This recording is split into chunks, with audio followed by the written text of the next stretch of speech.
Hi friends, welcome to our channel education allrounder. ఈరోజు మనం ముఖ్యమైన వ్యక్తుల గురించి నేర్చుకుందాము. సో కాంపిటేటివ్ ఎగ్జామ్స్లో ఇలాంటి వ్యక్తుల గురించి పక్కా క్వశ్చన్ అడిగే ఛాన్స్ ఉంటుంది. సో అందుకని మనం చాలా చక్కగా వారి గురించి నేర్చేసుకుందాం. సో ఈరోజు వీడియోలోకి వెళ్ళిపోదాం. మది కొలిచిన విజేతలు.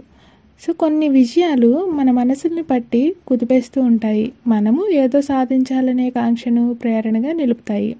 అలాంటి ముచ్చటైన ముగ్గురు విజేతల గురించి ఈరోజు నేర్చుకుందాం.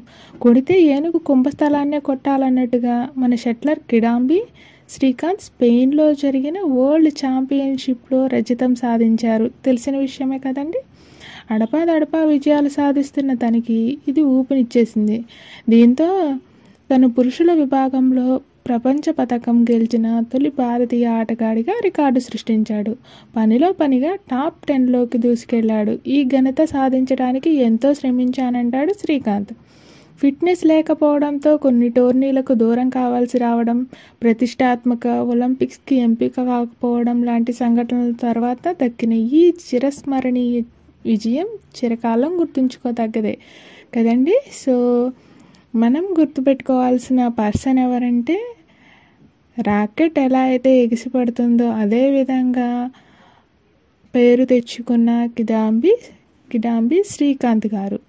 సో స్పెయిన్లో జరిగిన వరల్డ్ ఛాంపియన్షిప్లో రజతం సాధించారు.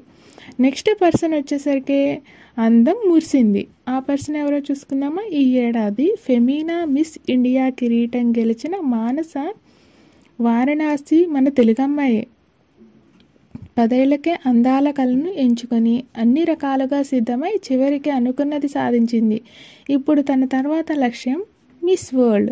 ఈ అందగెత్తది అందమైన మనసు కూడా ఓ స్వచ్ఛంద సంస్థతో కలిసి పనిచేస్తుంది మానస.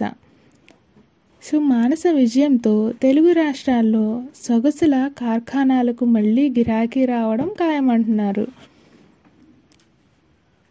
నెక్స్ట్ పర్సన్ ఎవరంటే, వైకల్యం అనేది ఓడిపోయింది ఈ పర్సన్ ముందు. ఆవిడ గురించి తెలుసుకుందామా. కారు ప్రమాదం కారణంగా 11 ఏళ్లకే అవిటితనం వచ్చింది. అయినా కృంగిపోలేదు. రాజస్థాన్ అమ్మాయి అవని లేఖారా తానేంటో నిరూపించుకోవాలనుకుంది. షూటింగ్ ఎంచుకుంది. ఈ ఏడాది పారాలింపిక్స్లో 2 పతకాలు కొల్లగొట్టింది. పారాలింపిక్స్లో స్వర్ణం నెగ్గిన తొలి భారత మహిళగా చరిత్ర సృష్టించింది. సో ఈ ముగ్గురు గురించి నేర్చుకున్నాం కదండి. మనం కాంపిటేటివ్ ఎగ్జామ్స్లో వచ్చినప్పుడు కూడా మనం మిస్ చేయకుండా ఈ ముగ్గురు గురించి కూడా క్లుప్తంగా రాద్దాం. ఇలాంటి పర్సన్స్ మన భారతదేశంలో ఉన్నందుకు మనం చాలా సంతోషించాల్సిన విషయం. సో ఇలాంటి వీడియోస్ కోసం నా ఛానల్ని సబ్స్క్రైబ్ చేసుకొని పక్కనే ఉన్న బెల్ బటన్ని క్లిక్ చేసుకోండి. Thanks for watching.